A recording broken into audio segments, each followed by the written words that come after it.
Всем привет, ребята! Слушайте, вам не передать, насколько сейчас круто в лесу, прям очень здорово все вот это деревья, река, палки вот валяются.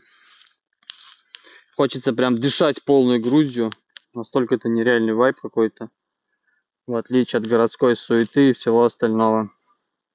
Я вот думаю, может быть это в лес переехать жить, а что, удобно. Такой залетел, прям, знаете, на минималках себе хижину соорудил, вот. Лодку там замутил какую-нибудь.